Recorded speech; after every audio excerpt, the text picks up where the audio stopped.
Hi, Marmee here with a collection of stories from Thomas the Train Engine. Thomas and the Treasure. Brendam Docks is a very busy place. Engines bring freight cars, cranes, unload cargo, and ships bring visitors. One day, Thomas had to collect a very important visitor, the Admiral. Thomas was to take the Admiral to open the new Maritime Museum. It was a museum all about the sea. Salty was excited. The Admiral is always looking for the lost pirate treasure of Sodor, he said. Pirates? Scoffed James. Treasure? Huffed Emily. Yes, said Salty, but no one has ever found it. Salty told them there were 3 clues. First, find the eagle of the mountains. Its beak will point to the clouds, not in the sky. Then these clouds will lead to the skull and crossbones, and there you'll find the treasure, me hearties. Eagle, clouds, skull and crossbones, tooted Thomas excitedly. I'm sure I could solve those clues. Emily and James thought it was all nonsense, and that made Thomas very cross.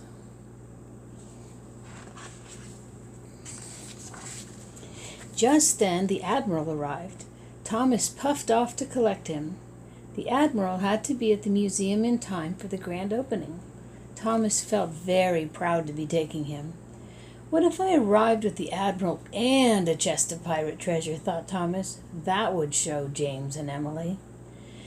So Thomas chuffed onto the track away from the museum and set off into the mountains to look for the first clue. How could an eagle point the way, wondered Thomas. How could clouds not be in the sky? And Thomas knew he had never seen a skull and crossbones anywhere. Later, Emily puffed toward Thomas. There's no such thing as treasure, she laughed. But Thomas paid no attention. The eagle of the mountains had to be there somewhere. Then he saw something wonderful, a mountain that looked like an eagle.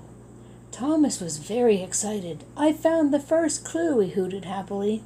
Now I'll find the next one. The eagle's head would point the way. See the eagle's head in the mountain?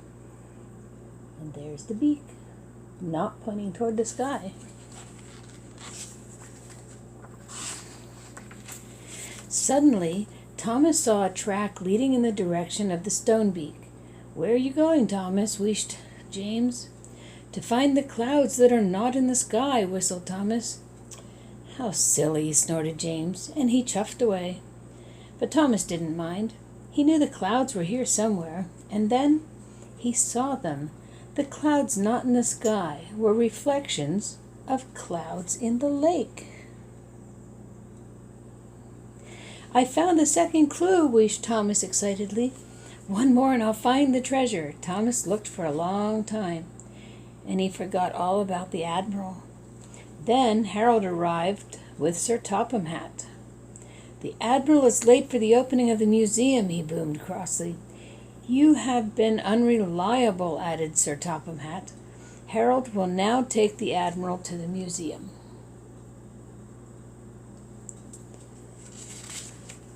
See, Harold is not a train. Harold is a helicopter. Thomas felt very foolish. If only he hadn't spent so much time looking for clues. Fancy believing in a silly old story, laughed Harold. Everyone thinks I'm silly, huffed Thomas, but I still believe there's a treasure.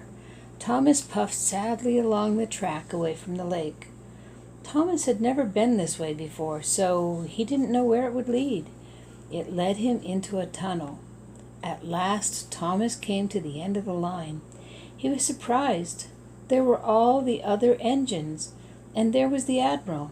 I'm very proud to declare the new Maritime Museum open, he announced. Everyone cheered and whistled. And then Thomas saw something even more exciting. That's it, Thomas tooted. The pirate's treasure right there. Don't be silly, huffed Emily. Everyone knows it's just a silly old story, snorted James. But Thomas knew he was right. I followed all the clues, he puffed proudly, and you have found the skull and crossbones, cried the Admiral. Everyone was surprised. "Someone get me a shovel." The admiral was so excited he dug for the pirate treasure himself. He found a big wooden chest. Inside was the pirate treasure. "The pirate treasure will be the most important thing in the whole museum," said the admiral. "Thomas," boomed Sir Topham Hatt, "you have made this the best opening ever." Thomas was very proud. He had been right to believe in Salty's story. He found the treasure.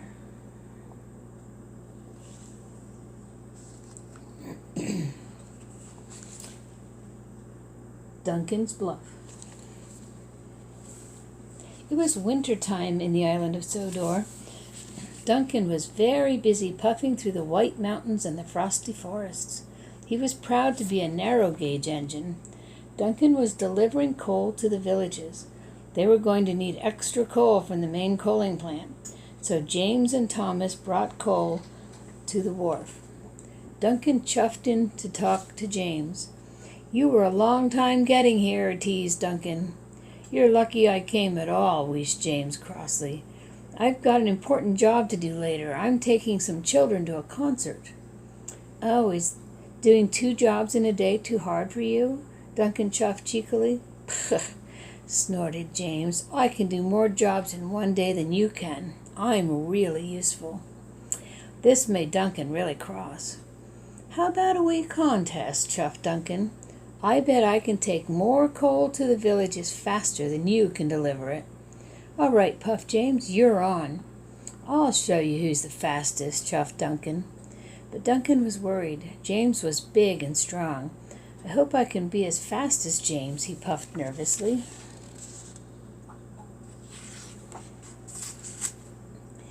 So Duncan delivered all his coal as fast as he could. "Must beat James, must beat James," he puffed. But when Duncan arrived back in the wharf, James was waiting for him.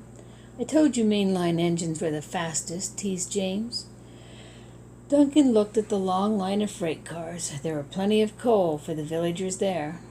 But Duncan didn't want to lose. "Oh, is this all you brought?" he tooted. "The villages need lots more coal than that." "Then I'll bring more coal than you have ever seen," puffed James. James raced back to the coaling plant, and Duncan delivered the coal to the villages. Now all the villages had plenty of coal. Duncan puffed back to the wharf. But when Duncan arrived at the wharf, there were still lots more coal cars waiting, so Duncan decided to play a trick. "I'll hide the coal cars before James gets back," he puffed. Soon all the cars were hidden. "Now James will think I've delivered all the coal," Duncan chuffed cheerfully. James had collected lots more freight cars from the coaling plant. He was puffing harder than he had ever puffed before, and he was using lots of coal. At last, James arrived at the wharf. There was Duncan. "You still haven't brought enough coal," teased Duncan. "I thought you were supposed to be really useful."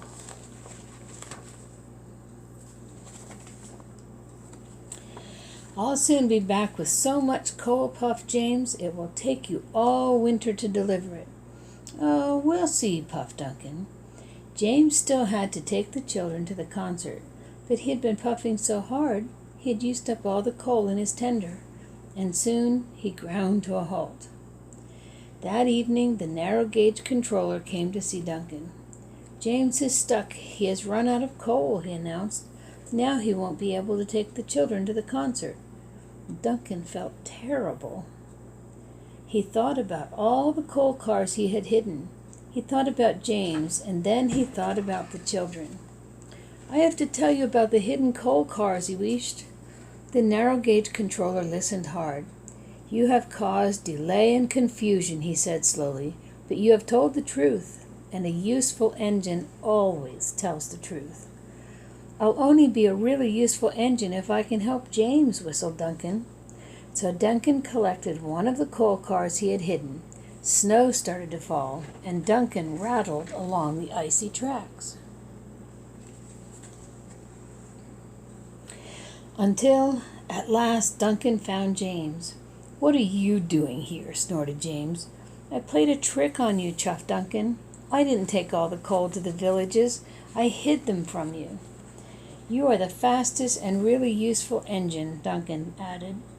But James told Duncan that he was really useful engine too. You brought the coal to me so quickly, I'll still be able to take the children to the concert, he puffed. Thank you, Duncan. The coal was quickly loaded into James' tender. Soon his fire was roaring and his boiler was as warm as toast. He steamed off to collect the children. Duncan felt happy. James is a really useful engine, puffed Duncan. But then, so am I. And he chuffed happily away to deliver more coal to the snowy villages.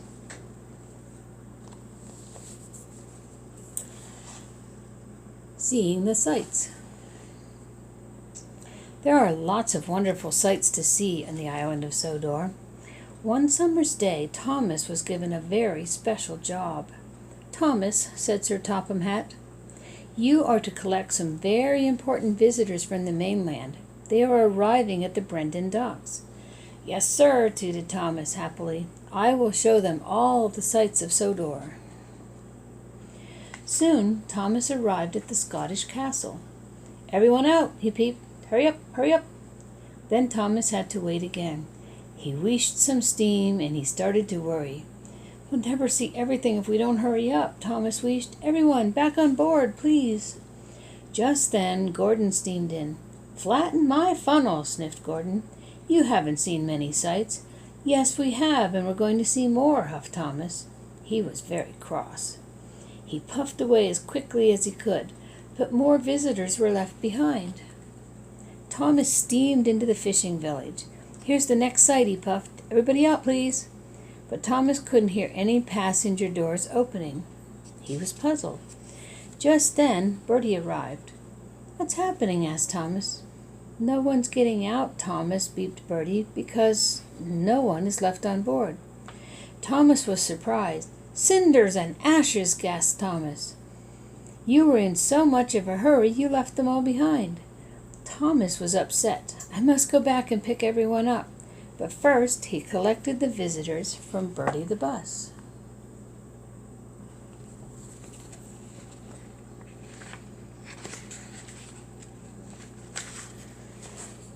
And he steamed back to the castle. He picked up his passengers. He puffed quickly back to the Black Lock with all the visitors on board.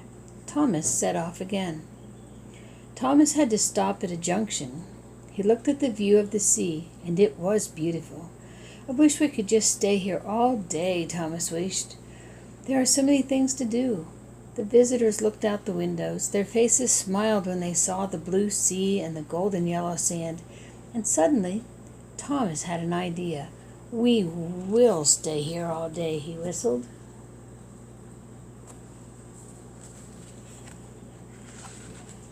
The visitors had a lovely time making sand castles, riding donkeys, and eating ice creams. Thomas was very happy.